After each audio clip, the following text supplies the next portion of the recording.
ভাবতে অবাক লাগে।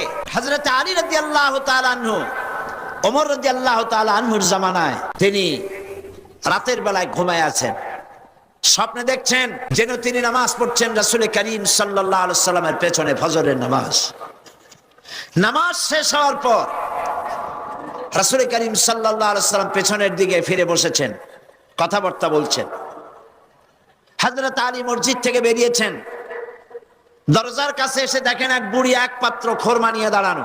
বুড়ি বলছেন, আলী আবার ভেতরে যাও, এই পাত্র ভরা খোরমাগুলি নিয়ে আল্লাহর রাসূলকে দাও আর বলো এটি আমার বাগানে নতুন বাগানের খোরমা, তিনি খাবেন এবং সাহাবায়ে কিরামদের মধ্যে ভাগ করে দিবেন। হযরত আলী ভেতরে প্রবেশ করলেন, হুজুরকে খোরমার পাত্র দিয়ে ঘটনা বিবরণ করলেন। রাসূল করিম সাল্লাল্লাহু আলাইহি সাল্লাম পাত্র থেকে একটি খোরমা উঠায়া হযরত আলীর মুখের মধ্যে দিলেন। হযরত আলী স্বপ্নের ভিতরে খেজুরটি খাচ্ছেন। ইত্যাবসারে ফজরের আজান হলো, আজানের আওয়াজ শুনে হযরত আলীর ঘুম ভেঙে গেল। কিন্তু ঘুম ভেঙেছে ঠিক, রাসূল করিম সাল্লাল্লাহু আলাইহি সাল্লামের হাতের দেওয়া খোরমার স্বাদ তখনও আলীর মুখের মধ্যে রয়েছে। উযু করে মসজিদ নববীতে প্রবেশ করলেন। তিনি দেখতে পাচ্ছেন মসজিদ নববীতে ইমামতির জায়গায় কে দাঁড়ানো? হযরত ওমর রাদিয়াল্লাহু তাআলা। ইসলামের নিয়ম এটা। ইসলামী শাসন ব্যবস্থায় রাষ্ট্রপ্রধান যিনি হবেন তিনি সেই দেশের সব থেকে বড় মসজিদে ইমামতি করার খুতবা দেওয়ার যোগ্যতা তার থাকতে হবে। হযরত ওমর রাদিয়াল্লাহু তাআলা আনহু ফজরের নামাজ পড়লেন। এখন কিন্তু আর স্বপ্ন না, এখন কি বাস্তব। ফজরের নামাজ শেষ করে হযরতে ফারুক রাদিয়াল্লাহু তাআলা আনহু পেছনের দিকে ফিরে বসেছেন। হযরত আলী উঠেছেন, মসজিদ থেকে বেরোবেন, দরজার কাছে এসে দেখেন এক বুড়ি এক পাত্র খোরমা নিয়ে দাঁড়ানো। বুড়ি বলছেন, আলী আবার ভেতরে যাও, এই পাত্র ভরা খোরমা নিয়ে আমিরুল মুমিনিনকে বলো এটি আমার নতুন বাগানের খোরমা, যেন তিনি খান আর রাসূলুল্লাহর সাহাবীদের মধ্যে যেন ডিস্ট্রিবিউট করে দেন। হযরত আলী দেখছেন কি আশ্চর্য কথা, যা স্বপ্নে দেখলাম তাই বাস্তব হচ্ছে। ভেতরে গিয়ে আমিরুল মুমিনিনকে খোরমার পাত্র দিলেন আর ঘটনা শোনালেন। বুড়ি এভাবে পাঠায়েছে, তার নতুন বাগানের খোরমা, এইসব বললেন। হযরত ওমর খোরমার পাত্র থেকে একটি খোরমা উঠিয়ে হযরত আলীর মুখের মধ্যে দিয়ে দিলেন। হযরত আলী খোরমা চিবোচ্ছেন, খুব মজা লাগতেছে। হযরত আলী বলছেন, ওমর পাত্রে তো খোরমা অনেক আছে, সবাইকে যদি একটা দুইটা করে দাও তারপরেও থাকবে, খোরমা খুব মজার, তুমি দাও না আমাকে আর একটা বেশি, জিদনি তামরাতান উখরা, আমাকে আর একটা খোরমা দাও। হযরত ওমর বলছেন, ইয়া আলী লাউ আন্না রাসূলুল্লাহ সাল্লাল্লাহু আলাইহি ওয়াসাল্লাম যাদাক লাজিদনাক। হে আলী, রাসূল করিম সাল্লাল্লাহু আলাইহি ওয়াসাল্লাম স্বপ্নের ভেতরে তোমাকে যদি একটার বেশি খোরমা দিতেন আমিও তোমাকে একাধিক খোরমা দিয়ে দিতাম। হযরত আলী রাদিয়াল্লাহু তাআলা আনহু বলছেন, ইয়া ওমর আহিয়া রুইয়া রাআইতাহা আম হিয়া গায়বুন আম ইত্তালাত আলাইহি। এটা কি, এটা কি তুমি স্বপ্ন দেখেছো আমার মতো, না গায়ব থেকে তোমাকে জানানো হয়েছে? আমাকে রাসূলুল্লাহ স্বপ্নে একটা খোরমা দিলেন, তা তুমি টের পাইছো কেমনে, কিভাবে টের পেলে? এটা কি স্বপ্ন দেখেছো না গায়ব? হযরত ওমর বলছেন, ইয়া আলী ওয়াল্লাহি মা হিয়া রুইয়া ওয়ালা গায়ব ওয়ালাকিন্নাল মুমিনা ইযা আখলাসা কলবাহু ইয়ারা বিনূরিল্লাহ। মূল বক্তব্য হচ্ছে, হে আলী এটা স্বপ্নও নয়, এটা গায়ব থেকেও আমাকে জানানো হয়নি। মূল কথা হচ্ছে আল্লাহর কোন মুমিন বান্দা যখন আল্লাহর জন্য হয়ে যায়, ব্যক্তিতে, পরিবারে, সমাজে, রাষ্ট্রে, জীবনের সব ক্ষেত্রে যদি কোনো মুমিন বান্দা আল্লাহর গোলাম হয়ে যায় তো আল্লাহর সাহায্যেই সে দেখতে পায়। হযরত ওমর কোথায় ছিলেন আর কোরআন তাকে কোথায় নিয়ে গেল? সুবহানাল্লাহি ওয়া বিহামদিহি। দরুদ শরীফ পড়েন, আল্লাহুম্মা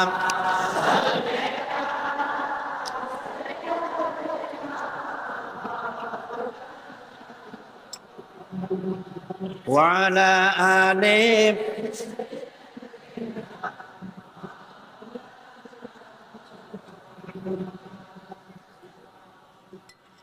সাল্লি আলা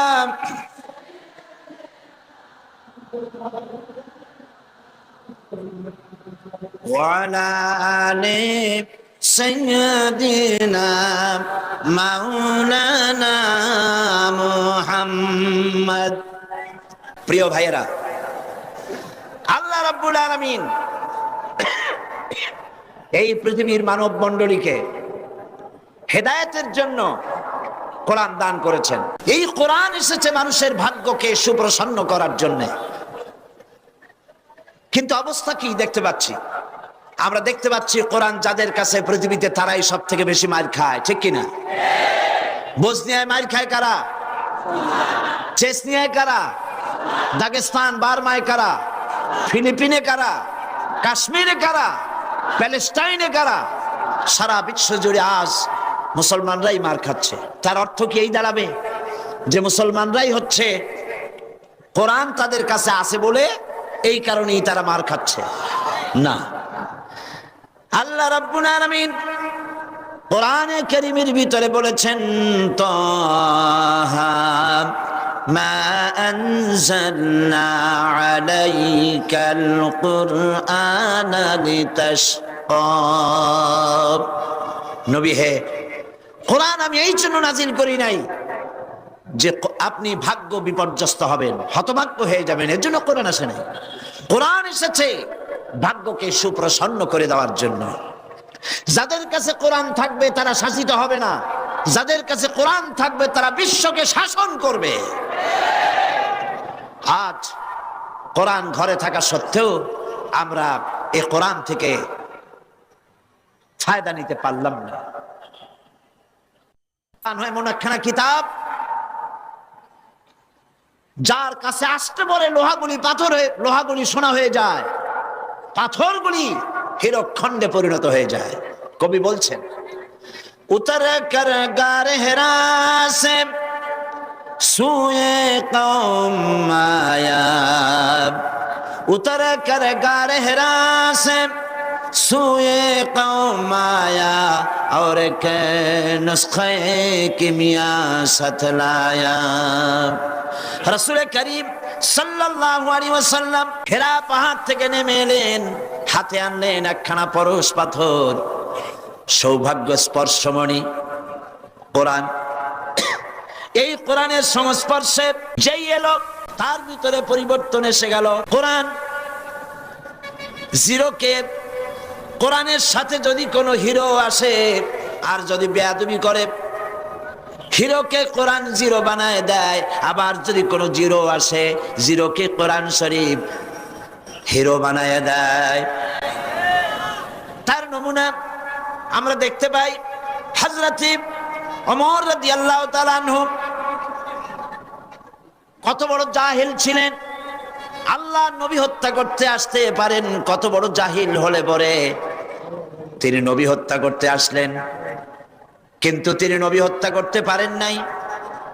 কোরআন তার জাহালাতের কল্লা কাটিয়ে দিয়েছে।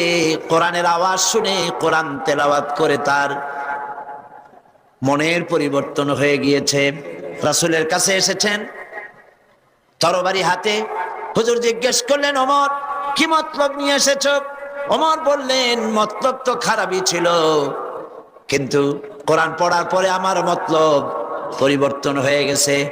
জীবনের 26টি বছর কুফরির অন্ধকারের ভিতরে ডুবেছিলাম, আমাকে তাওহীদের আলোর সন্ধান দিয়ে দিন। নবীজি তাকে পড়তে বললেন, লা ইলাহা ইল্লাল্লাহু মুহাম্মাদুর রাসূলুল্লাহ। সে ওমর রাসূলকে হত্যা করতে আসলেন। নবীজি বললেন, লা নবিয়্যা বাদি ওয়ালা রাসূলা, আমার পরে নবী বা রাসূল পৃথিবীতে আর আসবে না, কিন্তু আমার পরে যদি কেউ নবী হতো লাকানা ওমর, ওমরকে আল্লাহ অবশ্যই নবী বানায় দিতেন। তাহলে ওমর কোথায় ছিলেন আর কোথা থেকে আল্লাহ তাকে কোথায় নিয়ে গেলেন?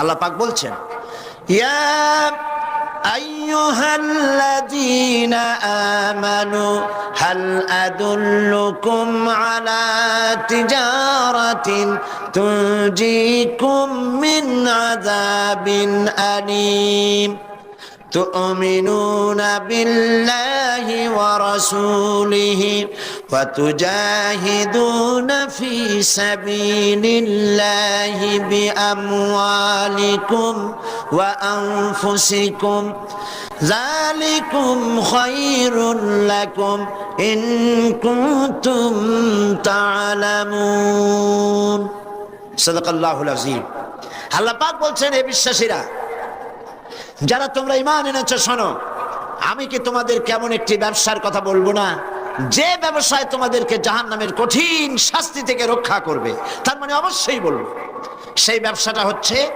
আল্লাহর সাথে ব্যবসা করতে হবে ব্যবসার পুঁজি কয়টা বলেছিলাম তিনটি একটি হলো ঈমান বিল্লাহ আল্লাহর প্রতি ঈমান আরেকটি হচ্ছে রাসূলের প্রতি ঈমান আরেকটি হচ্ছে জোরে বলুন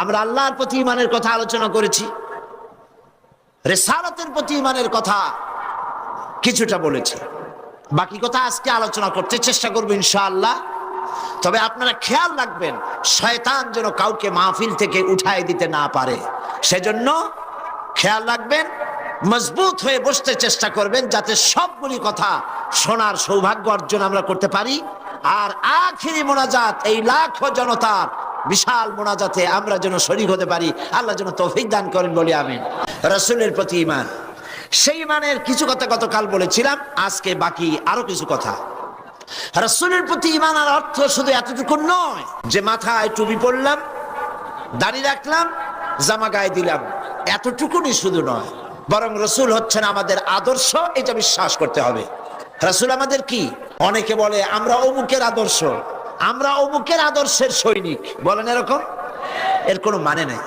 আল্লাহ শিখাচ্ছেন লাকাদ কানা লাকুম ফি রাসূলিল্লাহি উসওয়াতুন হাসানা আল্লাহ পাক বলেন তোমাদের জন্য তোমাদের মহত্তম আদর্শ তোমাদের রাসূলের ভেতরে আমি রেখে দিয়েছি আল্লাহর নবী হচ্ছেন তোমাদের জন্য শ্রেষ্ঠ আদর্শ সর্বশ্রেষ্ঠ আদর্শ কে আদর্শ তো তিনিই হবেন যার জীবন কলুষতা মুক্ত জীবনে কোনো কালিমা নাই তিনি হবেন আদর্শ পৃথিবীতে মানুষেরা নিজেরা নিজেদের জন্য অনেক নেতা বানায় এখন প্রকৃতপক্ষে নেতা কে হবেন বিশ্বনবী মুহাম্মদ সাল্লাল্লাহু আলাইহি ওয়াসাল্লাম এই জন্য আমাদের প্রাণ প্রিয় স্লোগান আল্লাহু আকবারের পরে তোমার নেতা আমার নেতা এটা কি সকলের জন্য তাহলে জান খুলে পড়ে বলেন না তোমার নেতা আমার নেতা কে বলেন সাল্লাল্লাহু আলাইহি ওয়াসাল্লাম তিনি হচ্ছেন আমাদের নেতা আমি এর জন্য মাঝে মধ্যে প্রশ্ন করি আপনারা যাদেরকে নেতা মানেন নেতার প্রশংসায় রাত দিন 24 ঘন্টা জিকির আজকার করেন সেই নেতা জীবনে মিথ্যা কথা বলে নাই মানুষকে ঠকায় নাই জেনা ব্যভিচার করে নাই হত্যা করে নাই প্রতারণা করে নাই মদ পান করে নাই এ ব্যাপারে আপনারা কি নিশ্চিত তাহলে কিভাবে নিজেরা নেতা তৈরি করে তার পিছনে ঘোরেন নেতা তো তিনি যার জীবনে কোনো কলুষতা নাই তিনি কে বিশ্বনবী মুহাম্মদুর রাসূলুল্লাহ সাল্লাল্লাহু আলাইহি ওয়াসাল্লাম পৃথিবীর সমস্ত নেতাদের ক্যারেক্টার দুই রকম ক্যারেক্টার কয় রকম একটা হলো পাবলিক ক্যারেক্টার আর একটা হচ্ছে পার্সোনাল ক্যারেক্টার জনগণকে দেখাবার জন্য এক চরিত্র আর ভেতরে হলো আর এক চরিত্র সেই জন্য তারা বলে আমি যা বলি তাই তোমরা করো আমি যা করি তা তোমরা দেখবা না রাসূল কি এরকম বলেছেন আল্লাহর নবী তার বক্তব্য হচ্ছে আমার স্ত্রীরা ও আমার সাহাবায়ে কিরাম দিনের আলোতে আর রাতের আধারে আমার মধ্যে যা কিছু তোমরা দেখতে পাও যে আচরণ তোমরা দেখতে পাও সবগুলি খুলে খুলে মানুষের সামনে বলে দাও সুবহানাল্লাহ বলবেন না আমার জীবনের সব কথা মানুষের সামনে বলে দাও। এই জন্য রাসূল করিম সাল্লাল্লাহু আলাইহি ওয়াসাল্লাম হচ্ছেন শ্রেষ্ঠ আদর্শ। তার নীতিকে অনুসরণ করতে হবে জীবনের সব ক্ষেত্রে। একটা মানুষ কতটা চরিত্রবান, কতটা ভালো, সেই কথা কে বলতে পারে? কার সার্টিফিকেট সবচাইতে বেশি নির্ভরযোগ্য? ম্যাজিস্ট্রেট, চেয়ারম্যান, মন্ত্রী, পীর সাহেব, মৌলানা সাহেব? কে সব থেকে একটা পুরুষের নির্ভরযোগ্য সার্টিফিকেট কে দিতে পারে? স্ত্রী দিতে পারে। রাসূলুল্লাহর চরিত্রের সার্টিফিকেট আল্লাহ তো দিয়ে রাখছেন। তারপর তার স্ত্রীর সার্টিফিকেটটা দেখুন। হেরা পাহাড় থেকে যখন নেমে এসে তিনি বলেছিলেন, আমি ভয় পেয়েছি, তাড়াতাড়ি করে আমাকে ঢেকে দাও। হযরতে খাদিজা জিজ্ঞেস করেছিলেন, আবুল কাসেম আপনার কি হয়েছে?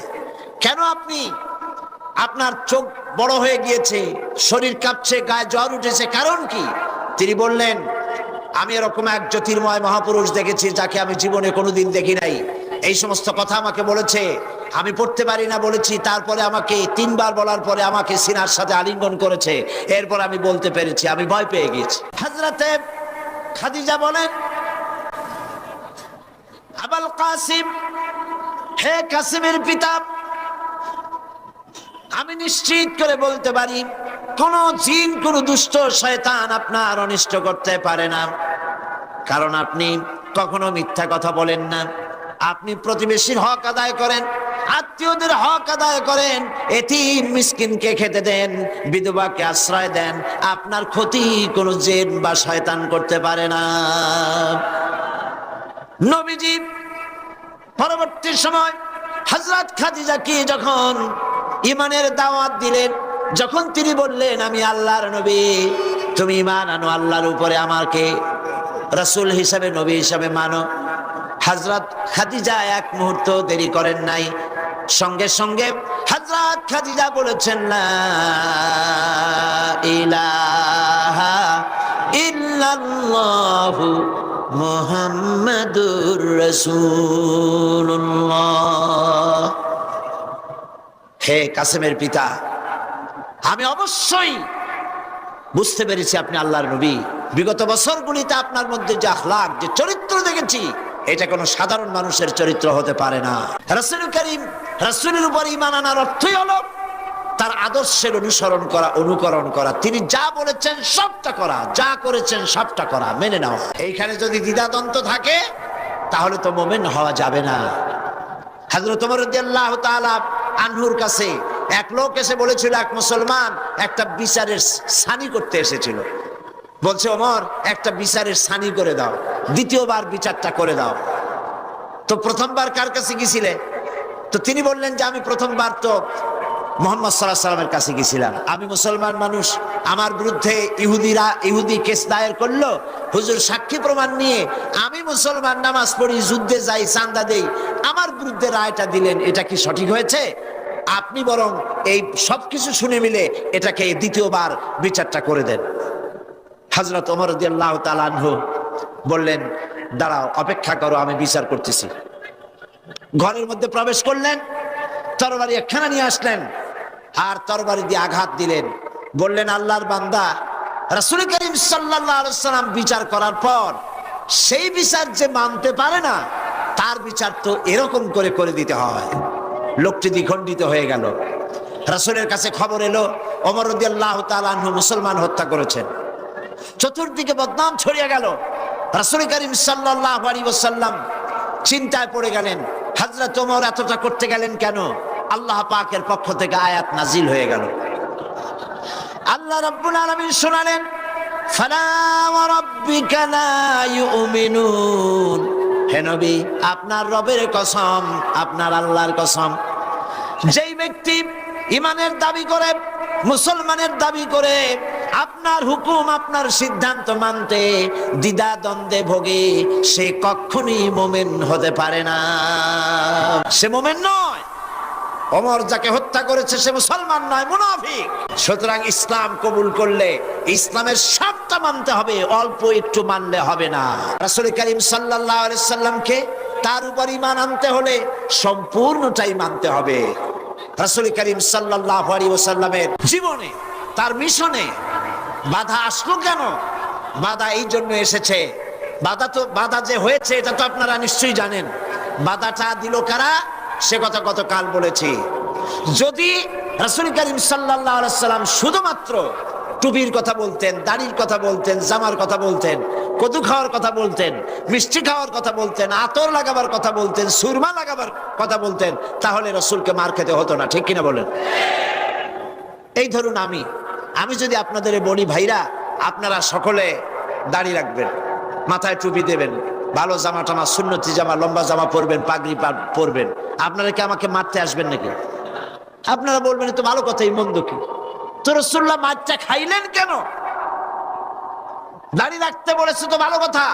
পুরুষের দাড়ি হলে তো খুব ভালোই লাগে, দাড়ি যত বড় হয় আরো সুন্দর লাগে, আর বেশি ঘন হলে শীতকালে মাফলারের দরকার হয় না, গলাটা ঢেকে থাকে, কত সুন্দর। চেতে মারতে আসবে কেন? কদু খাইতে বললে তাতে মারতে আসবে কেন? মিষ্টি খাইতে বলেছেন তাতে মারতে আসবে কেন? মূল বিষয়টা হলো, মারতে আসার কারণটা ছিল এই, মার খেয়েছেন রাসূল এই কারণে, তিনি পৃথিবীর বুকে আল্লাহর জমিনে আল্লাহর আইন প্রতিষ্ঠা করতে চেয়েছেন।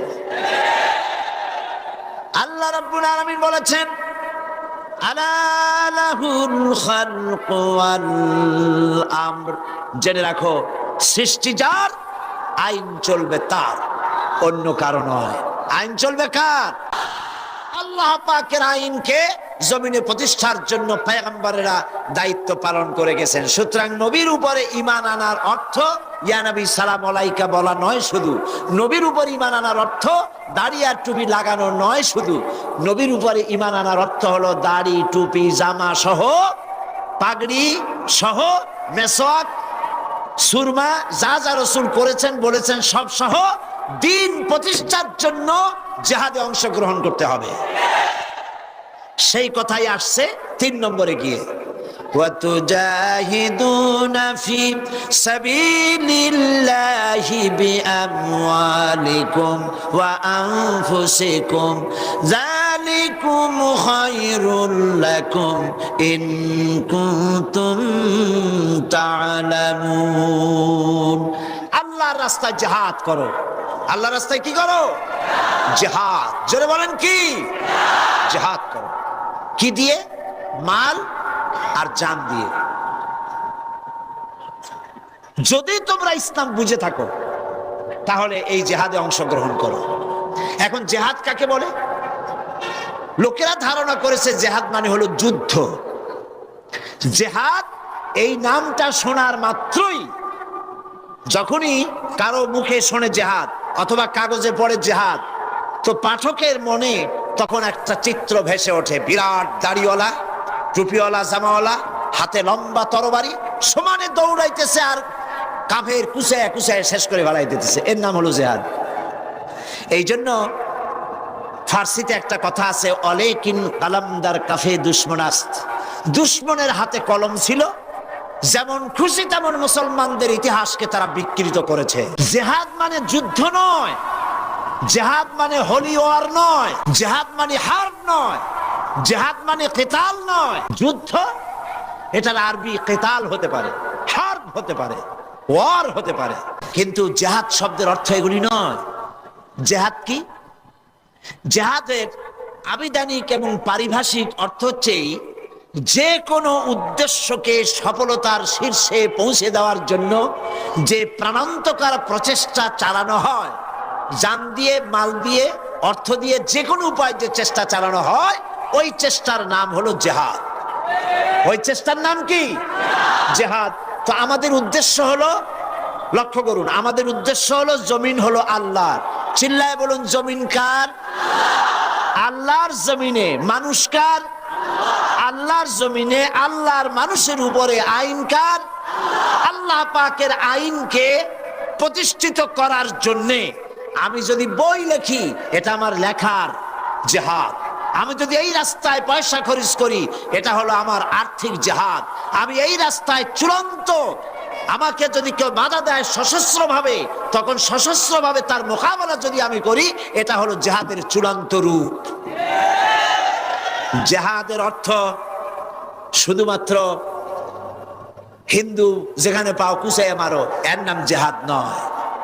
বলা হয়েছে জেহাদ ফি সাবিলিল্লাহ ওয়া তুজাহিদুনা ফি সাবিলিল্লাহ, জেহাদ হবে আল্লাহর পথে। জেহাদ হবে কার পথে?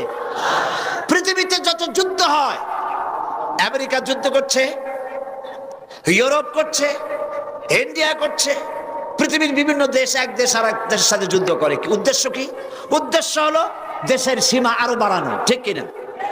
অর্থ লুটপাট করা, ঠিক কিনা? চুরি করা, ডাকাতি করা, ছিনতাই করা, ক্ষমতা বাড়ানো। এই জন্য এ হচ্ছে ক্ষমতা প্রতিষ্ঠিত করার জন্য তাদের লড়াই। ইসলামের জিহাদ রাজ্য বাড়াবার জন্য নয়, অর্থ সম্পদ লুণ্ঠন করার জন্য নয়, নিজের ক্ষমতা পাকাপোক্ত করার জন্য জিহাদ নয়। ইসলামের জিহাদ হচ্ছে কোরআনের আইনকে দেশে প্রতিষ্ঠিত করার জন্য চেষ্টা করার নামই জিহাদ। এই জিহাদ করে দিন প্রতিষ্ঠা করতে পারলেই শান্তি আসবে, নইলে শান্তি আসবে না। শান্তি প্রতিষ্ঠার জন্য চেষ্টা কি কম হয়েছে পৃথিবীতে? 1920 সনের আগে প্রথম বিশ্বযুদ্ধ হলো। প্রথম বিশ্বযুদ্ধ হওয়ার পর পৃথিবীতে লক্ষ লক্ষ মানুষ মরল, আর্থিক শত শত বিলিয়ন মিলিয়ন ট্রিলিয়ন ডলারের ক্ষতি হলো। আর যেন যুদ্ধ না হয় সেজন্য 1920 সনে তৈরি হলো লিগ অব নেশনস, যাতে যুদ্ধ বিগ্রহ আর না হয়। লিগ অব নেশনস তার সমস্ত প্রচেষ্টা ব্যর্থ হয়ে গেল। 1939 সনে সেকেন্ড গ্রেট ওয়ার, দ্বিতীয় বিশ্বযুদ্ধ শুরু হয়ে গেল। আর এই যুদ্ধ চলল 1945 সন পর্যন্ত। একটানা 6 বছর যুদ্ধ চলল।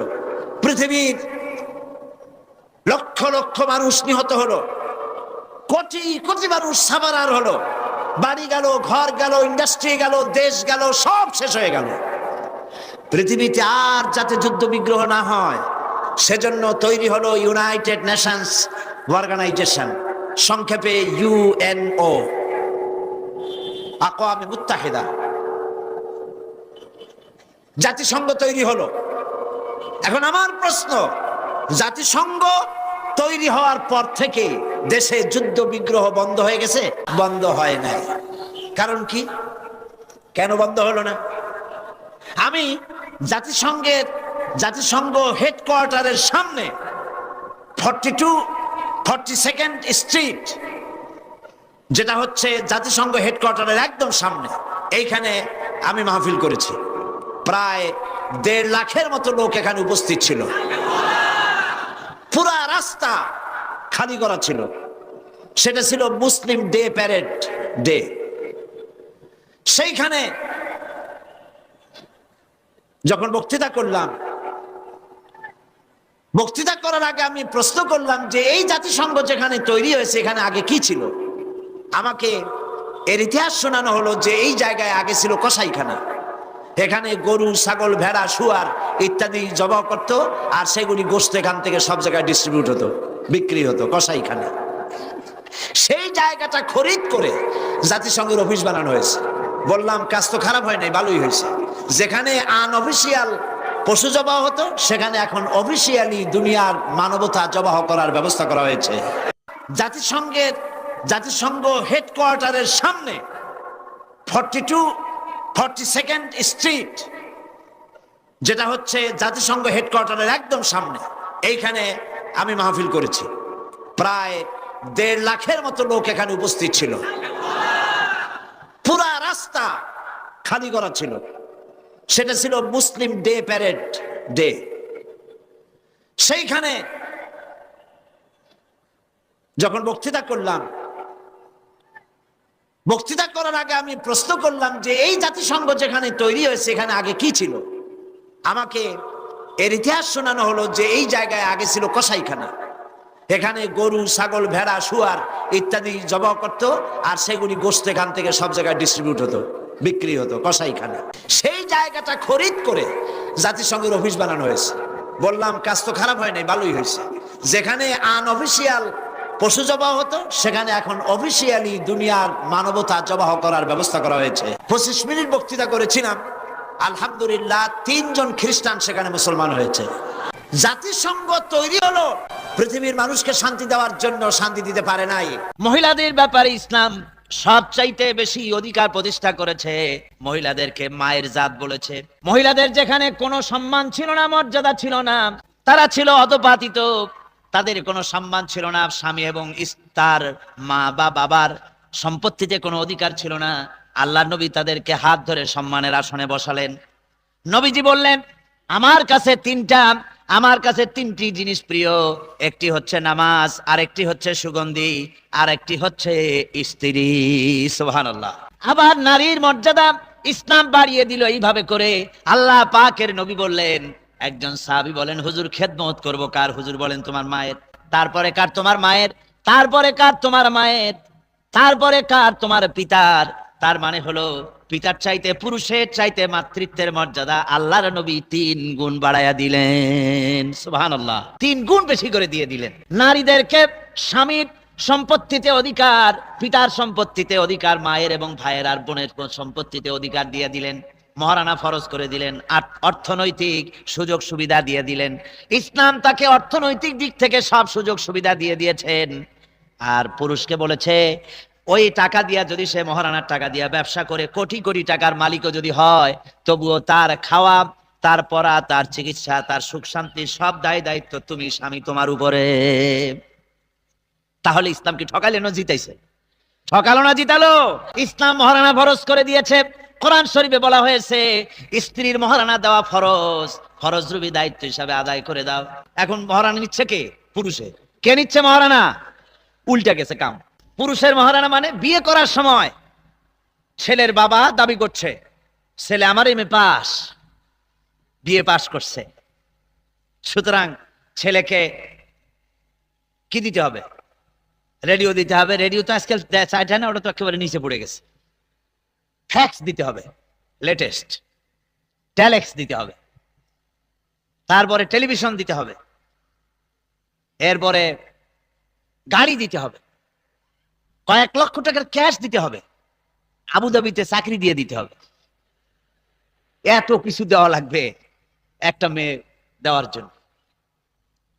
আশ্চর্য কথা, এই বর পক্ষ এতটুকু কথা চিন্তা করে না। এত অবিবেচক মানুষ কি করে হয় যে এই যে মেয়েটা সে দিচ্ছে, এই মেয়েটাকে 16 বছর 20 বছর কলিজার রক্ত দিয়ে, হৃদয়ের সমস্ত স্নেহকে উজাড় করে, হৃদয় নিংড়ানো স্নেহ দিয়ে এই মেয়েটাকে লালিত পালিত করেছে।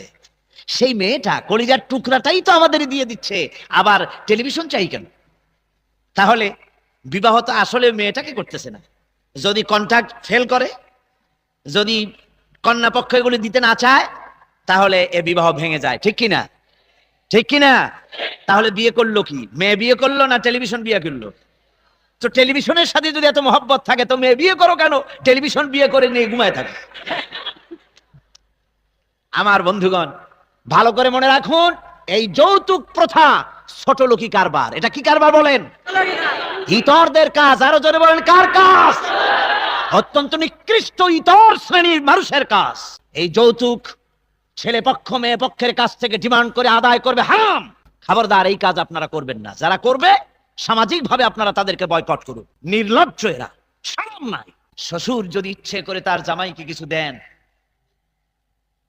সেটা একটা ভিন্ন জিনিস। একটা ঘড়ি দিয়ে দিতে পারে, একটা জামা দিয়ে দিতে পারে, কিন্তু তোমার হাতি ঘোড়া তাল গাছ দিয়ে দেওয়া লাগবে, তার মানেটা কি? তুমি কামাই করতে পারো না, তুমি ভিক্ষুক, শ্বশুর বাড়ি থেকে ভিক্ষা নিবা? সুতরাং ইসলাম এভাবে নারীর মর্যাদাকে প্রতিষ্ঠা করেছে। আর আজকে যে মহারানাটা উল্টে গেছে, তারও একটা কারণ আছে। তার কারণ হলো এই যে মেয়েদের প্রতি যে আকর্ষণ থাকা উচিত ছিল, সে আকর্ষণ এখন বিকর্ষণে পরিণত হয়েছে। মানে যে জিনিস সস্তায় পাওয়া যায়, সহজে পাওয়া যায়, তার দাম থাকে না।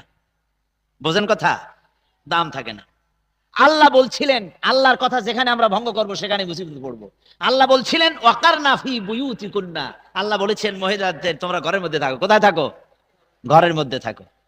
তার মানে আমি একথা বুঝাতে চাই না কোরআন দিয়ে আল্লাহ একথা বলার উদ্দেশ্য এটা নয় যে ঘরের মধ্যে তালা আটকায় দিয়ে ওদের রেখে দাও, তা না। ঘরের মধ্যে থাকো মানে ঘরের যে পরিবেশ, বাইরে যখন আসবে ঘরের পরিবেশ নিয়ে আসবে। ঘরের পরিবেশ কি? দরজা আছে, জানালা আছে, ভেন্টিলেটর আছে। বাইরে যখন যাও ঘরের পরিবেশ নিয়ে যাও, মানে একটা বোরখা পরে যাও। বোরখাটাও দরজা আছে, জানলা আছে, আছে না? একটা বোরখা পরে যাও। আর বোরখা যদি পরো তাহলে পরপুরুষ তোমাকে দেখতে পেল না, তোমার প্রতি আকর্ষণ সৃষ্টি হবে, দাম বাড়বে, মর্যাদা বাড়বে, আর তোমার সতীত্বের হেফাজত হবে, তোমার শরীরেরও হেফাজত হবে। আজ পর্যন্ত আমি তো এই বক্তৃতা বহুবার করেছি, আজ পর্যন্ত যত মহিলার মুখে এসিড নিক্ষিপ্ত হয়েছে, আপনারা কি আমাকে বলতে পারবেন যে একটা মেয়ে লোকের ঘটনা এরকম জানেন যে যাদের বোরখা পরা ছিল, বোরখা পরা কোনো মেয়ের উপরে এসিড পড়েছে? বরং বোরখা পরা মেয়ে লোক দেখলে যত বখাটে ছেলে হোক খালাম্মা করে ডাকে, মায়ের মর্যাদা দেয়। তার মানে হচ্ছে এ বোরখা পরে আল্লাহর হুকুম পালন করলো, আর আল্লাহর দায়িত্ব হলো ওর সম্মান বাড়িয়ে দেওয়ার। জোরে কোন সুবহানাল্লাহ। আমার মা বোনেরা, আপনারা আপনাদের দাম নষ্ট করবেন না, আপনাদের মর্যাদাকে অক্ষুণ্ণ রাখুন। আপনাদের মর্যাদা থাকবে তখন যখন আপনারা আল্লাহর হুকুম মেনে চলবেন, আল্লাহর আইন মাফিক চলবেন। এই কোরআন শরীফ আল্লাহ রাব্বুল আলামিন বলেছেন সূরা নূরের মধ্যে আল্লাহ পাক বলেছেন প্রত্যেকটি বয়সপ্রাপ্ত মেয়েদের এমন একটি চাদর পরা উচিত যে চাদরটা পরলে পরে তার মাথা, তার গলা, তার বুকটা ঢেকে যায়। জোরে বলেন সুবহানাল্লাহ। আল্লাহর অর্ডার এটা। মাথায় একটা চাদর পরো যে চাদরে তোমার মাথা ঢাকবে, তোমার গলা ঢাকবে, তোমার বুকটা ঢেকে যাবে। এখন সেই গলার বুক ঢাকা কি টেলিভিশন সব সর্বনাশ করে দিছে। টেলিভিশনে যে সমস্ত নর্তকীরা আসে, অভিনেত্রীরা আসে, সব একটা বিরাট লম্বা জামা হাজী সাহেবের মতো গায়ে দিয়ে আসে। এর মাথায় কোনো কাপড় নাই, আর কোনো কি বলে কোনো চাদরও নাই। চাদর যদি থাকে মাফলারের মতো পুরুষের মতো পিছনে ভালায় থাকে, অথবা গামছার মতো এক পাশে ঝুলাই রাখে। চাদর তো এইভাবে কোনো আর্ট করার জিনিস না। চাদরটার বিষয়টাই হচ্ছে মাথাটা, গলাটা, বুকটা ঢেকে যাওয়া। আমার মা বোনেরা, ইসলাম আপনাকে সম্মান দিয়েছে, মর্যাদা দিয়েছে। এই মর্যাদা নিয়ে যদি থাকেন আপনার দাম বাড়বে, সম্মান বাড়বে। সম্মান এমন বাড়বে, গর্বের ভিতরে আল্লাহ রাব্বুল আলামিন যে বাচ্চা দিবেন, স্বামী স্ত্রী বিবাহ হয়ে যাওয়ার পরে যে সন্তান আসবে, সন্তানগুলিও ভালো হবে। পর্দার মধ্যে যে সন্তান আসে, সন্তান ভালো হবে। দেখেন না, এই যে আমি কবে যেন এই আলোচনা করেছিলাম এই তাফসীরের মাহফিলেই, যদি বলা হয় যে আগামীকাল এই মাঠে বড় ধরনের একটা খাসি এর প্রদর্শন হবে, আপনারা আসবেন দেখতে, লোক আসবে? লোকে কবে যেটা কি পাগলামি একটা ঘোষণা দিল, খাসি দেখতে প্যারেড ময়দানে যাওয়া লাগবে কোন জায়গায়, কি কারণে? খাসি তো রাস্তাঘাটে পাওয়া যায়। আর যদি বলি সুন্দরবন থেকে একটা খুব সুন্দর টানা টানা চোখ, সুন্দর ভুরু, কাজল কালো চোখ, গায়ে স্পট আলা, খুবই সুন্দর একটি হরিণ আনা হয়েছে, ওটা কালকে দেখানো হবে। বহুত লোক আসবে এটা দেখতে, ঠিক কিনা? কারণ খাসির প্রতি আকর্ষণ নাই এই জন্য যেহেতু ওর পর্দা নাই, আর হরিণের প্রতি আকর্ষণ এই জন্য যে সে পর্দায় থাকে, ওরে সবসময় পাওয়া যায় না, সেই জন্য ওর প্রতি আকর্ষণ এত। খাসি বেপর্দায় থাকে বলে ওর গায়ে এত গন্ধ যে দড়ি ধরলেও দুর্গন্ধ টেকা যায় না।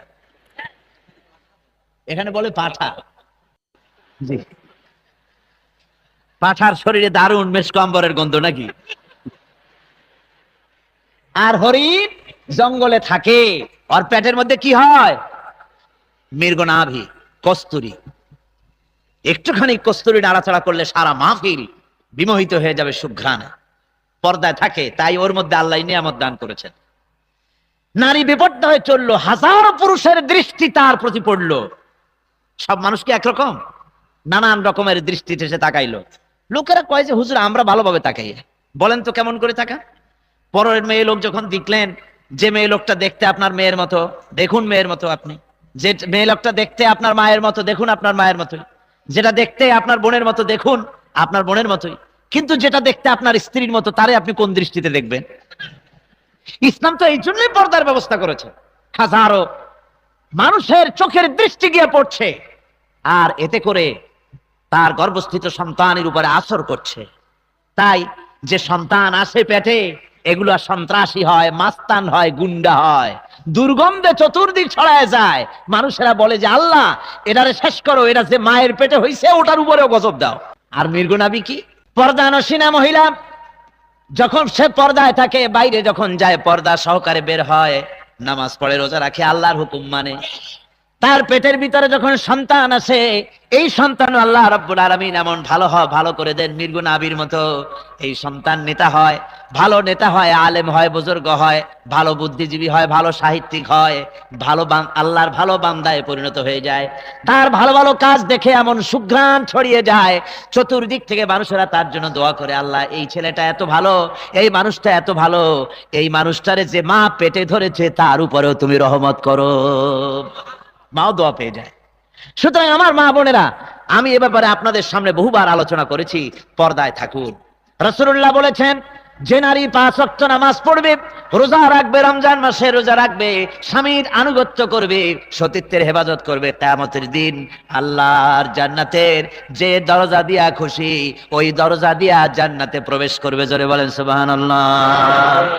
আল্লাহ রাসূল বলেছেন, আদ-দুনিয়া কুল্লুহা মাতাউন, तमाम পৃথিবীর সমস্ত জিনিস হলো সম্পদ। ও খায়রুল মাতাউদ দুনিয়া ইমরাতুস সালিহা, আর পৃথিবীর ভিতরে সমস্ত সম্পদের মধ্যে শ্রেষ্ঠ সম্পদ হচ্ছে নেককারিনী মহিলা। সুবহানাল্লাহ। নেককারিনী মহিলা হলো গোটা পৃথিবীর শ্রেষ্ঠ সম্পদ। জোরে বলেন সুবহানাল্লাহ।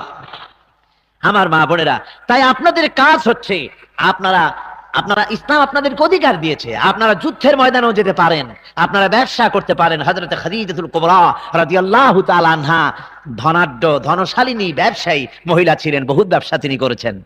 হযরতে আয়েশা সিদ্দিকা রাদিয়াল্লাহু তাআলা আনহা শিক্ষয়িত্রী ছিলেন, সাহাবীদেরকে তিনি হাদিস এবং কোরআন তাফসীর শিক্ষা দিয়েছেন। আপনারা মিস্ট্রেস হতে পারেন, শিক্ষয়িত্রী হতে পারেন, আপনারা ডাক্তার হতে পারেন। যুদ্ধের ময়দানে সাহাবায়ে কেরাম এবং তাদের স্ত্রীরা যুদ্ধে অংশগ্রহণ করেছেন। আহত মুসলিম সৈনিকদেরকে তারা স্ট্রেচারে বহন করে নিরাপদ জায়গায় এনে তাদেরকে ফার্স্ট এইডের কাজ করেছেন। সুতরাং নারী ব্যবসা করতে পারবে, চাকরি করতে পারবে, সেনাবাহিনীতে যেতে পারবে, নারী লেখাপড়া করতে পারবে, শিক্ষা দিতে পারবে, হসপিটালে চাকরি করতে পারবে, নারী সব পারবে, তবে পর্দার সাথে সে যদি কাজ করে তার সম্মান বাড়বে, সম্মান কমবে না। মহিলাদের আরেকটি দায়িত্ব হলো স্বামী এবং সন্তানদেরকে নিয়ে দ্বীন ও ঈমানের সাথে বসবাস করা, নিজের ঘরটাকে ইসলামের দুর্গ বানানো। মা বোনদেরকে বলবো, আপনাদের অধিকার আল্লাহ রাব্বুল আলামিন এভাবে প্রতিষ্ঠা করেছেন, সন্তান হলে পরে নাম ইসলামী নাম রাখবেন। এখন বাংলা নাম রাখার একটা প্রতিযোগিতা শুরু হয়েছে, শুনছেন না আপনারা? বাংলা নাম শুরু হয়ে গেছে। কি নাম? নাম হচ্ছে হরিপদ হোসেন।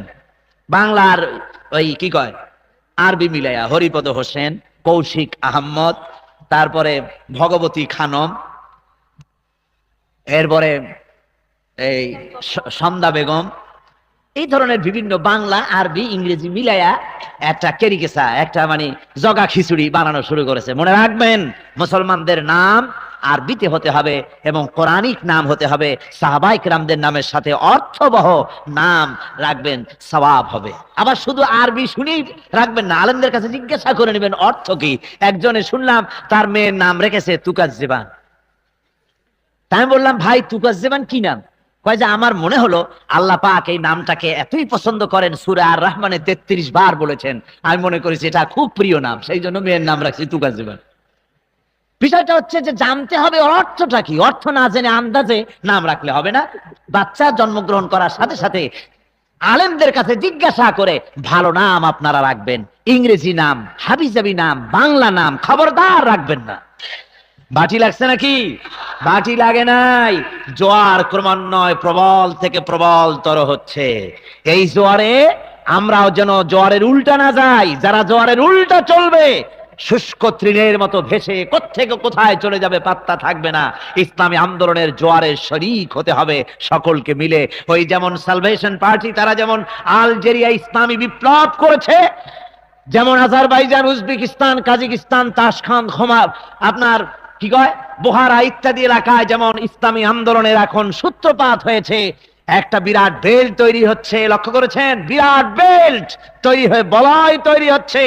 একদিকে রাশিয়ার ওই মুসলমান রাষ্ট্রগুলি উজবেকিস্তান, তাজিকিস্তান, সামারকান্দ, বোহারা, তাশখান ইত্যাদি এলাকা দিয়ে শুরু করে আজারবাইজান হয়ে, এরপরে আফগানিস্তান হয়ে, এরপরে পাকিস্তান হয়ে কাশ্মীরে সংঘর্ষ শুরু হয়েছে। কাশ্মীর নিয়ে ভারতের উপর দিয়ে বাংলাদেশ পর্যন্ত বিরাট মুসলিম রাষ্ট্রে পরিণত হয়ে যাবে ইনশাআল্লাহ। এটা স্বপ্ন নয়, এটা বাস্তবে পরিণত হবে ইনশাআল্লাহ। সবাই বলেন ইনশাআল্লাহ। সেজন্য আমাদেরকে এগিয়ে আসতে হবে ময়দানে, আমাদেরকে রক্ত দিতে হবে, জান দিতে হবে, মাল দিতে হবে। পারবেন? জোরে বলেন পারবেন? ইসলামী আন্দোলনের জন্য জান, মাল, রক্ত সবকিছু দিয়ে উৎসর্গ করে আমাদেরকে এগিয়ে আসতে হবে। আল্লাহ রাসূল যখন রক্ত দিতে পেরেছেন, সাহাবায়ে কেরাম যখন রক্ত দিয়েছেন, আমরা পারবো না? আমরা পারবো না? আমার বন্ধুগণ, আল্লাহর দ্বীনের জন্য রক্ত দিতে পারা, জীবন দিতে পারা, এটা হলো সবচাইতে বড় নেয়ামত। শাহাদাতের মওত কামনা করা সবচাইতে বড় নেয়ামত। দুনিয়ায় কোন মওত শাহাদাতের সমান হয় না। এই জন্য হযরতে ওমর রাদিয়াল্লাহু তাআলা আনহু তিনি দোয়া করতেন, আল্লাহুম্মা রযুকনি শাহাদাতান ফি সাবিলিক ওয়াজআল মাউতি ফি বালাদি রাসূলিক। হায় আল্লাহ, তুমি দয়া করে আমাকে শাহাদাতের মওত নসিব করে দাও, আর তোমার রাসূলের শহর এই মদিনায় আমাকে তুমি মৃত্যুবরণ করো। আমার ভাইরা, আল্লাহ রাব্বুল আলামিন তার দোয়া কবুল করেছিলেন। মৃত্যু, শাহাদাতের মৃত্যুর যন্ত্রণা একটা পিঁপড়ায় কাটার যন্ত্রণার চাইতে বেশি কিছু না। মানুষ যখন শহীদ হয়ে যায়, শহীদ হওয়ার পরে আল্লাহর সঙ্গে দিদার হওয়ার জন্য শাহাদাত হচ্ছে একটা সেতু বা ব্রিজ। এই ব্রিজটা পার হলে এপার দুনিয়া আর ওপারে আল্লাহ রাব্বুল আলামিনের সঙ্গে দিদার নসিব হয়ে যাবে। বাংলাদেশে ইসলামী রাষ্ট্র প্রতিষ্ঠার ব্যাপারে চট্টগ্রামের বিরাট ভূমিকা পালন করা লাগবে। পারবেন? কিন্তু প্রমাণ তো দিতে পারেন নাই অতীতে। সামনে পারবেন ইনশাআল্লাহ, নাকি? সামনে পারবেন? এই ঐতিহ্যবাহী চট্টগ্রাম, বীর চট্টলার ময়দান থেকে বাংলার স্বাধীনতা ঘোষণা করা হয়েছিল। বাংলাদেশের স্বাধীনতা ঘোষণা করা হয়েছে কোন ময়দান থেকে? এই চট্টগ্রামের ময়দান থেকে। সেই জন্য চট্টগ্রাম সারা বাংলাদেশের ইতিহাস সৃষ্টিকারী জায়গা। এই জায়গায় হযরত মাওলানা মনিরুজ্জামান ইসলামাবাদী ইসলামের রাষ্ট্রের স্বপ্ন দেখেছিলেন। এই জন্য এই শহরের নাম চট্টগ্রামের পরিবর্তে যে ইসলামাবাদ নাম ছিল, মাওলানা মনিরুজ্জামান ইসলামাবাদী তার যে আশা ছিল, আমরা তাফসীরের কোরআন মাহফিলের পক্ষ থেকে ইসলামাবাদের কথা ঘোষণা করেছিলাম, মনে আছে আপনাদের? কিন্তু এক শ্রেণীর বুদ্ধিমান লোক, তারা বুদ্ধি এত বেশি, পরের দিন পত্রিকায় লিখলো, সাইদি সাহেব চট্টগ্রামকে পাকিস্তানের রাজধানী ইসলামাবাদ বানাইতে চায়। এদের বুঝাবেন কি করে? আপনাদের অর্থাৎ বাংলার সমৃদ্ধি সম্মান বহক নাম ইসলামাবাদ। আমি বলেছিলাম, যদি তা করা হয়, সমস্ত দোকানপাটের সাইনবোর্ডগুলি যদি দোকানদারেরা নিজ দায়িত্বে পাল্টানোর চেষ্টা করে, তাহলে এটা একটা বড় সংগ্রাম কিছুই না, এটা বিরাট সম্মানজনক ব্যাপার ছিল। আমি বলেছিলাম, আল্লাহর হাজার ওলি শুয়ে আছেন এই চট্টগ্রাম মাটিতে। আল্লাহর হাজার হাজার ওলিদের পুণ্য দেহ ধারণ করে ধন্য হয়েছে চট্টগ্রামের মাটি। তাই চট্টগ্রামের ওই বিমানবন্দরকে শাহ আমানত রহমতুল্লাহ আলাইহি বিমানবন্দর নামের কথা বলেছিলাম। গ্রহণ করলে খুব খারাপ হইতো নাকি? খুব ভালো হতো। যাদের কাছে অনুরোধ করেছিলাম, ওনারা কিছুই করতে পারেন নাই, বরং নিজেদের সামলানো বিমানবন্দরের সাইনবোর্ড লাগাবে কখন, নিজের কপালের সাইনবোর্ডই ভাঙ্গে শেষ। আমার বন্ধুগণ, আজকে চট্টগ্রামের ইতিহাস তোলা হয় সূর্য সেন দিয়ে। বলা হয় এটা সূর্য সেনের ঘাঁটি। তার অনেক আগে সত্যেন সেন তার বিখ্যাত গ্রন্থ মহাবিদ্রোহ এবং মিখাইল এডওয়ার্ডসের লেখা ব্যাটল অফ দ্য ইন্ডিয়ান্স, এই বইয়ের ভেতরে তারা লিখেছেন 1857 সালের 18ই নভেম্বর এই প্যারেড ময়দান, এই ময়দানের নাম কি? প্যারেড ময়দান। 1857 সালের 18ই নভেম্বর 34 নম্বর বেঙ্গল রেজিমেন্টের পক্ষ থেকে হাবিলদার রজব আলী এই ময়দান থেকে ব্রিটিশ গভর্নমেন্টের বিরুদ্ধে বিদ্রোহ ঘোষণা করেছিলেন। এই ময়দান থেকে ব্রিটিশ গভর্নমেন্ট তাকে বাঁচতে দেয় নাই, ব্রিটিশ গভর্নমেন্ট তাকে শহীদ করেছে। আজকে হীনমন্যতার কারণে সূর্য সেনকে হাইলাইট করা হয়েছে, আর শহীদ রজব আলীর নাম পর্যন্ত মুছে ফেলা হয়েছে। তাই আমি প্রস্তাব করতে চাই, অতীতে চট্টগ্রামের যেমন বিভিন্ন প্রস্তাব আমি করেছি, আজকের মাহফিলে ঠিক তেমন জাতীয় বীর, ইতিহাসে যার নাম স্বর্ণাক্ষরে লেখা থাকবে, সেই ভুলে যাওয়া ইতিহাসের স্রষ্টা শহীদ রজব আলীর নামে প্যারেড ময়দানের পরিবর্তে শহীদ রজব আলী গ্রাউন্ড অথবা শহীদ রজব আলী ময়দান রাখা হোক এই ময়দানের নাম। আপনারা রাজি আছেন? যে জাতি তার ইতিহাস ভুলে যায়, সে জাতি তাদের নিজের অস্তিত্বকে রক্ষা করতে পারে না। আমি যুবক মুসলমানদের বলতে চাই, তোমরা মাইকেল মধুসূদন নিয়ে লাফালাফি করো, কিন্তু তোমরা মহাকবি কায়কোবাদের কথা ভুলে গেছো, তার কথা তোমাদের মনে নাই। তোমরা রবীন্দ্রনাথকে লাফালাফি করো, কিন্তু কাজী নজরুল ইসলামের কথা তোমরা ভুলে গিয়েছো। তোমরা সূর্য সেন নিয়ে গৌরব বোধ করো, অথচ হাবিলদার রজব আলী আর শহীদ তিতুমিরের কথা তোমরা ভুলে গিয়েছো। ঐতিহ্য স্মরণ রাখো। সে জাতি পৃথিবীতে টিকতে পারে না যে জাতি তার নিজের ইতিহাস ভুলে যায়। ইনফিরিয়রিটি কমপ্লেক্সে তোমাদের ভুগতে হবে না।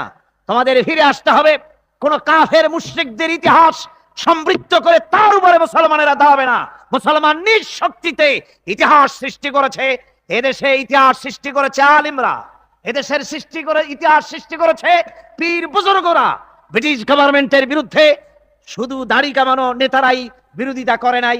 ফুরফুরার মুজাদ্দিদে জামান হযরত আবু বকর সিদ্দিকী আল কুরাইশি রাহমাতুল্লাহ আলাইহি তার মুরিদদেরকে বলতেন যে আমি ব্রিটিশ গভর্নমেন্টের বিরুদ্ধে কথা বলেছি, যদি তারা আমার এই কথা না মানে, তারা যদি আমাদের দেশের উপরে তাদের আইন কানুনি ভাবে চালাতে থাকে, তো আমি অর্ডার করব সমস্ত মুরিদরা একত্রিত হয়ে ব্রিটিশ গভর্নমেন্টের বিরুদ্ধে লড়াইতে নামতে হবে। মাওলানা মোহাম্মদ আলী, মাওলানা শওকত আলী, মোহাম্মদ আলী জওহর, এভাবে স্বাধীনতার জন্য ওলামায়ে কেরাম এবং বুজুর্গানি দ্বীন তারা জীবন দিয়েছেন, শাহাদাত বরণ করেছেন। পাঞ্জাবি অফিসার তারে দৌড়াইতে দেখে থামো। উর্দু আর ইংরেজিতে কমান্ডিং ভয়েস বড় সাংঘাতিক। ঠয়রো কইছে তো পেটের মধ্যে যা ছিল জড়ায় গেছে, দাঁড়ায় গেছে। এদাও কাছে क्या तुम मुसलमान है? क्या मुसलमान कलमा जानता है? जानता, पढ़ो कलमा। पढ़से ला इलाहा इल्ला अंता सुबहानाका इन्नी कुन्तु मिनाज जालिमिन। पंजाबी ऑफिसर बोलছে अरे ये तो मुसीबत की दुआ है। साहब हम भी मुसीबत में गिरे हैं। আমরা মুসিবতে পড়ছি, তা না হলে এত তাড়াতাড়ি কলেমা পড়ি নাকি? আমরা বিপদে পড়লি তখন পড়ি। ফেরাউনের সেই দশা হয়েছে। সুবনি খেতে খেতে তারপরে কয় যে আল্লাহ তুমি ছাড়া কোনো ইলাহ নাই। সেই ইলার পরে ঈমান আনলাম যিনি ছাড়া কোনো ইলাহ নাই। আর যে ইলার পরে বনি ইসরাঈলের ঈমান আনছে, আমিও তারপরে ঈমান আনলাম। ওয়া আনা মিনাল মুসলিমিন। আয় আল্লাহ, এই তো আমি মুসলমান হয়ে গেলাম, তারপরেও আবার সুবাও খা কলেমা পড়লাম, মুসলমান হইছি, এরপরেও আল্লাহ আমার কি সুবান উচিত? আর সুবাইও না। আল্লাহ রাব্বুল আলামিন বলেন আল আন, এখন وَقَدْ عَصَيْتَ قَبْلُ وَكُنْتَ مِنَ الْمُفْسِدِينَ। এখনই মানের দাবি করছো, অথচ তুমি বছরের পর বছর ধরে, শতাব্দীর পর শতাব্দী ধরে আমার বান্দাদেরকে তোমার পায়ের গোলাম বানিয়ে রেখেছিলে। আজকে শুধু মারবই না, আজকে শুধু তোরে মারবই না, আরো কি করবো জানো? আল্লাহ রাব্বুল আলামিন বলেন فَالْيَوْمَ نُنَجِّيكَ بِبَدَنِكَ لِتَكُونَ لِمَنْ خَلْفَكَ آيَةً। আল্লাহ বলেন শুধু মারবই না, আমি তোমার শরীর কি হেফাজত করবো। আল্লাহ অর্ডার দিলেন পানিরে ফেরাউনের লাশ পচাবি না, গলাবি না। এ জলচর প্রাণী ফেরাউনের লাশ খাবি না, স্থলচর প্রাণী ফেরাউনের লাশ খাবি না, এ দুনিয়ার মাটি ফেরাউনের লাশ নষ্ট করবি না। আল্লাহ বলেন ফেরাউন রে, আমি তোরে শুটকি বানায় রাখবো কিয়ামত পর্যন্ত। শুটকি তো চেনেন আপনারা? শুটকি চিটাগাংয়ের ট্র্যাডিশনাল শুটকি, আপনাদের খুবই প্রিয় মাছ। আমার দুঃখ, আমি আপনাদের এত প্রিয় কিন্তু আমি খাইতে পারি না, গন্ধ লাগে আর কি। আমার ইচ্ছা হয় যে খাই। আল্লাহ রাব্বুল আলামিন বলেন আমি তোরে শুটকি বানায় রাখবো কিয়ামত পর্যন্ত, যাতে করে তোর মতো যত ফেরাউন এই দুনিয়ায় আসে, স্বৈরাচার আর ডিক্টেটর আসে, তোরে দেখে যেন তারা সবক নিতে পারে যে আল্লাহ ইচ্ছে করলে তোর মতো আমি তাদেরকেও বানায় রাখতে পারি। সেই পুরানা লেটেস্ট মডেল, সেই পুরানা ওল্ড মডেলের ফেরাউন বাদ দেন, এই পৃথিবীর ভিতরে লেটেস্ট মডেলের ফেরাউনদেরও হাসার আল্লাহ করে দিয়েছেন, দেন নাই? অমিয়া ভয় করে নাকি কথা বলতে? জোরে বলেন দেন নাই? দিয়েছেন। লেটেস্ট মডেলের ফেরাউন, মিশরের জামাল নাসের, ইরানের রেজা শাহ পাহলভি, আর তুরস্কের মুস্তফা কামাল পাশা, আতাতুর্ক যাতে বলা হয়, আমরা আতাতুর্ক বলি না, এটা আল্লাহর গজব, তুরস্কবাসীদের জন্য আল্লাহর লানত। লেটেস্ট মডেলের ফেরাউন আরো আছে, আপনারা খাবে খাবে মিলাই নেবেন, সব কথা কি আর কওয়া যায়? বন্ধুগণ, জামাল নাসের সবচাইতে বড় ফেরাউন ছিল এই শেষ যুগের মিশরের বুকে। ইসলামী আন্দোলনের নেতৃবৃন্দের উপরে, কর্মীদের উপরে যে অত্যাচার সে করেছে, এত বড় অত্যাচার ইতিহাসে আর কেউ করেছে বলে মনে হয় না। ইতিহাসকে ম্লান করে দিয়েছে। আপনার জামিউল আজহারের একজন উস্তাদ শেখুল হাদিস ইসলামী আন্দোলন করার অপরাধে তাকে গ্রেফতার করেছে, তাকে মারধর করেছে। তারপরে জেলখানার ভিতরে আর্মিদের বলেছে জেলখানার ভিতরে ঢুকিয়ে দাও। জেলখানার ভিতরে ঢুকাইয়া ক্ষুধার্ত হিংস্র কুত্তা ঢুকায় দাও ভিতরে, একটা ক্ষুধার্ত ট্রেনিং দেওয়া হিংস্র কুত্তা ভিতরে ঢুকাই দেয়া, তালা আটকায় দাও। সেই আল্লাহর অলিকে, জামিউল আজহারের ওস্তাদ শেখুল হাদিস, মুফাসসির, ওস্তাজুল আসাতিজা, জেলখানার রুমের মধ্যে ঢুকাই দিয়া তালা আটকায় দেওয়া হলো, আর ভিতরে ঢুকানো হলো ক্ষুধার্ত হিংস্র কুকুর জামাল নাসের। এরপরে বলে দিল একজন সৈন্যকে, দেখে আসো ওই রুমের ভিতরে কুত্তার সাথে কুত্তায় কি ব্যবহার করে, দেখে আসো। নাউজুবিল্লাহ, নাউজুবিল্লাহ। জামাল নাসেরের কথা মতো সৈনিক গেল দেখবার জন্য, দেখে আশ্চর্য হয়ে গেল। জামাল নাসেরের কাছে এসে রিপোর্ট করলো, জাহাপানা দেখে এলাম আজহার শরীফের, জামিউল আজহারের ওই মুহাদ্দিস সাহেব, ইসলামী আন্দোলনের ওই নেতা সাহেব জেলের কক্ষের ভিতরে সেজদায় পড়ে আছে, আর ক্ষুধার্ত হিংস্র কুত্তাটি পাশে বসে পাহারা দিতেছে। আল্লাহু আকবার। ভাইরা আমার, আল্লাহ রাব্বুল আলামিন জামাল নাসেরের মতো এই শয়তানকে আল্লাহ দুনিয়াকে বিদায় করে দিয়েছেন, দেন নাই? আনোয়ারুস সাদাত ইসলামী আন্দোলনের উপর অত্যাচার করেছে, আল্লাহ তারই সেনাবাহিনী দিয়া তার বুকটাকে ঝাঁঝরা করে দিয়েছেন, দেন নাই? জোরে কম দেন নাই? কামাল পাশা তুরস্কের, আরবি ভাষা হারাম করেছে, তুরস্কে আরবি ভাষাকে হারাম করে দিয়েছে। মুসলমান এবং খ্রিস্টানদের মধ্যে বিবাহ জায়েজ করেছে, একজনের বিবাহিতা স্ত্রীকে আরেকজনকে বিবাহ করা জায়েজ করেছে, পর্দাকে হারাম করেছে। একদিন তার ঘুম ভেঙে গেল কিসের আওয়াজে? মদ খেয়ে ঘুমিয়েছিল, চুর হয়ে সারা রাত মদ খেয়েছে, শেষ রাত্রে ঘুমিয়েছে। আমি ইতিহাস শোনাচ্ছি। ঘুম ভেঙে গেল, চিৎকার দিয়ে বলল, কিসের আওয়াজে ঘুম ভাঙলো আমার? দেহরক্ষীরা বলল, মসজিদে আজান হয়েছে, মুয়াজ্জিনের আজানে আপনার বোধহয় ঘুম ভেঙেছে। কিসের মুয়াজ্জিন? মুয়াজ্জিনকে ধরে আনো, মুয়াজ্জিনকে হত্যা করো, আর মসজিদকে ভেঙে দাও। আমার ঘুম ভাঙলো কেন? সঙ্গে সঙ্গে অর্ডার কার্যকরী হলো, মসজিদকে উড়াই দিল পাথর মেরে, আর মুয়াজ্জিনকে শহীদ করে দিল। আল্লাহ রাব্বুল আলামিন এই কামাল পাশা আল্লাহর গজবকেও দুনিয়া থেকে বিদায় করে দিয়েছেন, অমিয়া দেন নাই?